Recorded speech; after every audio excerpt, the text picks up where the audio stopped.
Transparência, democracia e credibilidade. Acompanhe agora a LFTV nas eleições.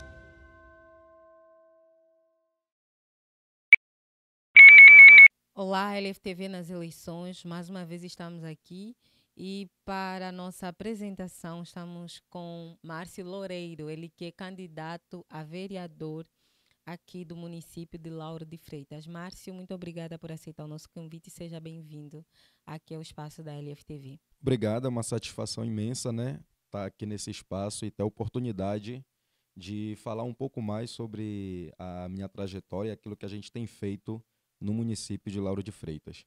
A educação vai ser uma das minhas principais bandeiras na Câmara de Vereadores. E aí eu já começo não com uma proposta, mas como uma coisa que já aconteceu. A gente tem no município, infelizmente, nos últimos anos, um histórico de que o ano letivo começa sem que todos os profissionais necessários para que o ano letivo aconteça estejam nas escolas é, no início do ano, né? A gente tem falta de professores, falta de auxiliares de classe, falta de cuidadores e outros funcionários. Esse é o histórico recente da educação no município.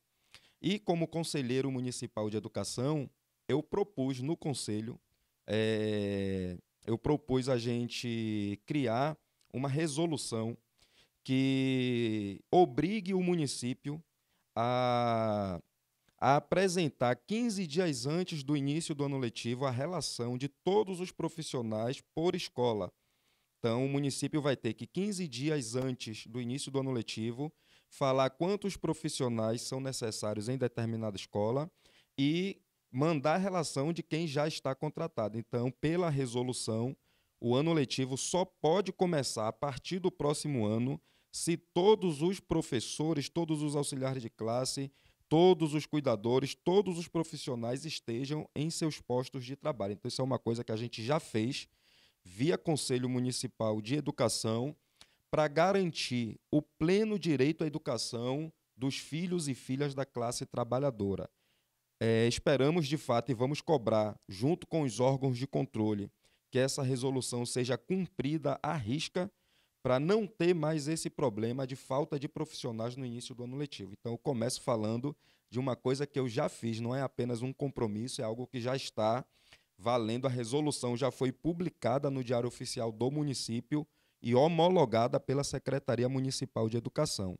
Nesse caso, acredita que com isso que já fez e com novas propostas que estão a chegar, né, caso seja eleito, acredita que a qualidade da educação do município tende a melhorar, sim ou não? Eu acredito que para a gente melhorar muito a qualidade da educação no município de Lauro de Freitas, não falta muito.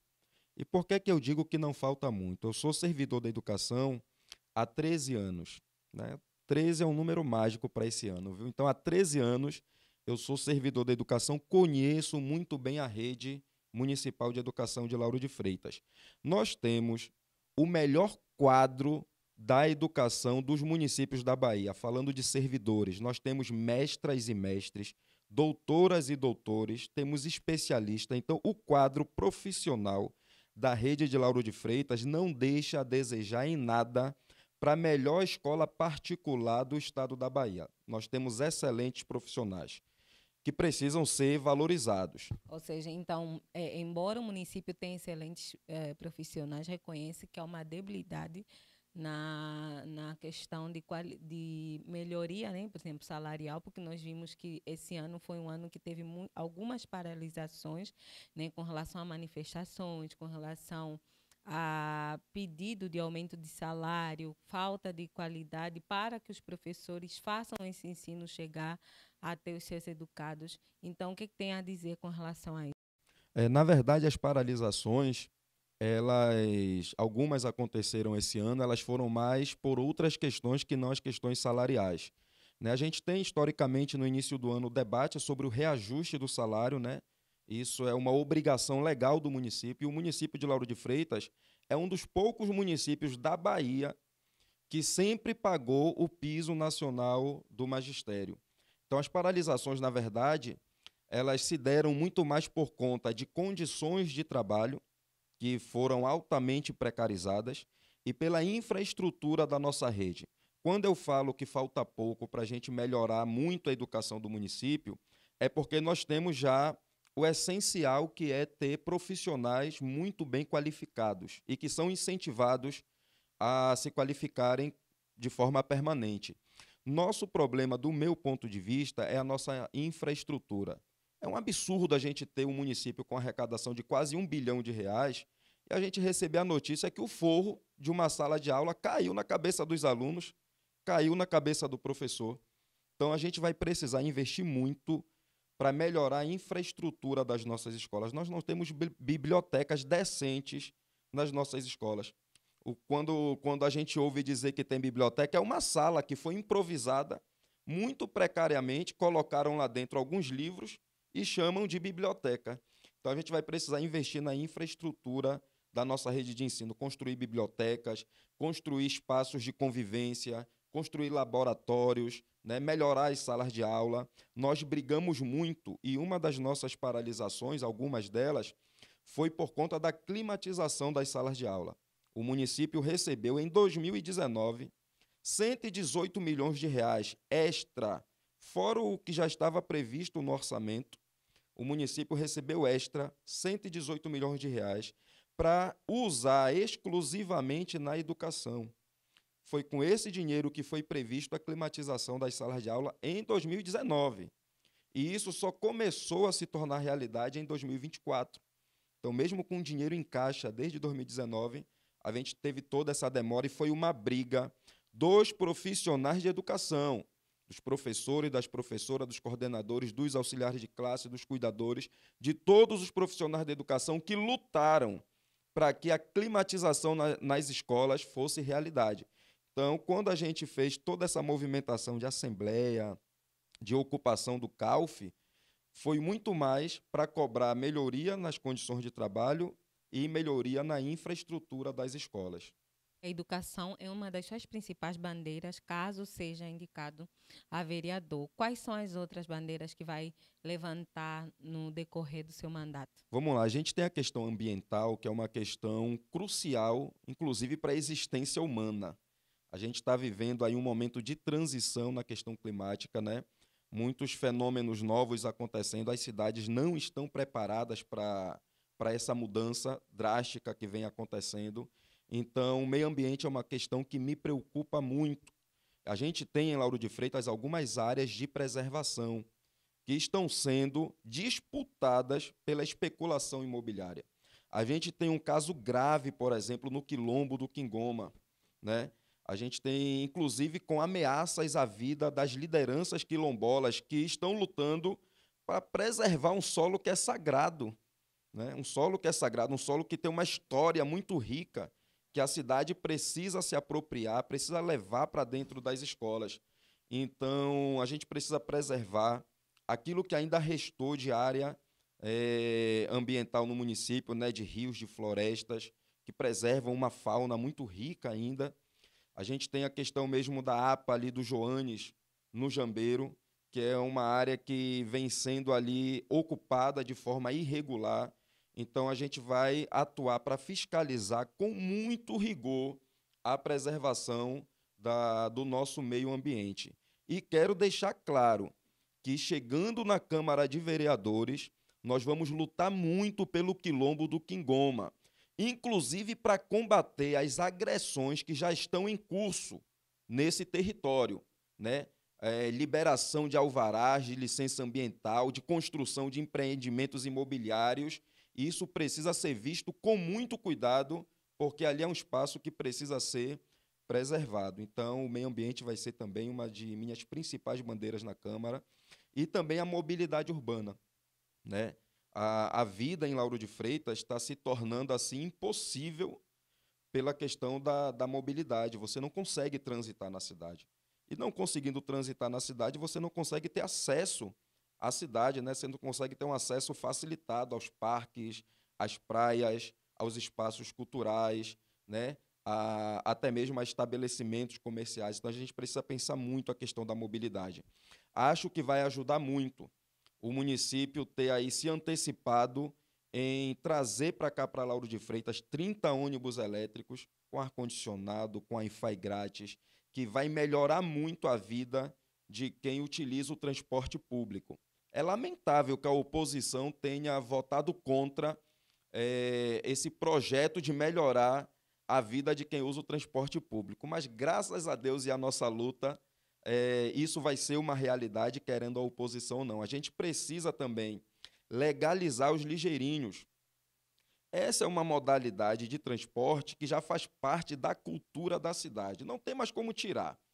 E se não tem mais como tirar, a gente precisa legalizar, precisa regulamentar para que a gente padronize o transporte, para que a gente leve conforto e segurança para quem usa esse tipo de transporte. E também, ainda na questão da mobilidade, na questão dos aplicativos de transporte, eu acho que já passou da hora do município desenvolver um aplicativo municipal de transporte, semelhante às grandes plataformas. Outras cidades já fizeram isso. Isso vai melhorar muito a vida do trabalhador, que recebe um percentual muito pequeno dessas multinacionais. Então, é uma exploração absurda de trabalho. Se a gente desenvolver um aplicativo municipal, nós teremos condições de fazer um repasse melhor para esse trabalhador e assim melhorar a sua qualidade de vida e movimentar ainda mais o comércio local. O que você traz de diferente para que realmente o povo de Lauro de Freitas venha escolher você como vereador, como seu representante na Câmara? Então, vamos lá. Primeiro, eu quero ser solidário a quem está, de fato, desacreditado. Eu acho que quem está desacreditado da política tem toda a razão para estar, né? A gente, infelizmente, tem uma prática política no país que é ruim, de aproveitadores, né, que tem muita estrutura, tem muito recurso e acabam assim conseguindo se eleger e depois sem compromisso nenhum com a população, né? Vão para defender apenas os seus interesses pessoais. E nós vimos o que aconteceu na Câmara de Lauro de Freitas nessa última legislatura. Nossa cidade, nossa Câmara Municipal ficou reconhecida nacionalmente pelas confusões que tomaram conta do plenário da Câmara Municipal. Vereadores saindo no tapa. Ao invés de debater aquilo que era de interesse da população, era a gente querendo vir à mesa, né? Sair na mão com companheiros, agressões verbais. Nós tivemos um absurdo de ter um vereador lá na Câmara proferindo palavras a mulheres vereadoras que jamais deveriam ser feitas naquele ambiente ou em qualquer outro ambiente. Então, assim, a política de Lauro de Freitas se tornou, principalmente a Câmara, um circo dos horrores. Um circo dos horrores. Acho que a gente precisa de renovação também por isso, né? E eu peço que as pessoas acompanhem a minha trajetória. Tem algumas coisas lá no meu Instagram, então você pode entrar lá e acompanhar minha trajetória de vida. Eu não estou nessa disputa por um projeto pessoal. Se eu não ganhar a eleição, mas eu espero ganhar com a sua ajuda, mas se eu não ganhar, minha vida volta ao normal, eu vou voltar para a minha sala de aula, continuar meu trabalho. Eu estou na política porque eu acredito na política como um instrumento de transformação social. Ele não é o único, mas é um importante instrumento de transformação social e talvez um dos mais potentes. A gente pode se organizar em organizações da sociedade civil, né? A gente pode fazer belíssimos trabalhos sociais a partir de ONGs, a partir de associações, mas a política faz parte da nossa vida, você vai ter que votar em alguém, ou se você não votar, alguém vai votar. Então, assim, mesmo com toda essa desesperança, mesmo com toda essa descrença, a gente precisa participar do processo. Mesmo com todas as dificuldades, a gente precisa participar do processo e com muito critério. Eu tenho visto algumas campanhas na rua e a gente observa tranquilamente, você cidadã, sabe que é assim que funciona. O pessoal de bandeira na rua, tome aqui seus R$50 para você fazer aqui a minha caminhada, tome aqui seu combustível, tome aqui o seu emprego. Eu não pedi emprego para ninguém na prefeitura, não me comprometo a empregar ninguém. Eu pretendo estar na Câmara para defender educação pública de qualidade. Eu estudei a minha vida toda em escola pública, né? Eu nunca sonhei em entrar na faculdade, eu soltei um vídeo recente para falar sobre isso, porque isso não fazia parte da realidade da minha família, faculdade. Eu fui o primeiro da minha família a ingressar na faculdade. Então, assim, eu sei o poder que a educação tem de transformar a vida do indivíduo e a vida de famílias. Então, é por isso que eu quero ser vereador, que é para lutar por uma educação de qualidade, para que nossas crianças, para que nossos jovens tenham oportunidade de escolher o seu futuro. Quando você tem uma boa educação, você pode escolher o que é que você vai ser, a profissão que você vai seguir, a forma como você vai viver, a forma como você se relaciona. Então, eu trago isso de diferente. Eu sei que talvez para você seja mais um falando, mas eu peço que você vá nas minhas redes sociais e acompanhe um pouco do conteúdo que tem lá para você me conhecer um pouco melhor. E se quiser também pode me chamar que a gente conversa pessoalmente. Muito bem, assim foi a nossa entrevista com Márcio Loureiro, candidato a vereador aqui do município de Lauro de Freitas, do partido MDB.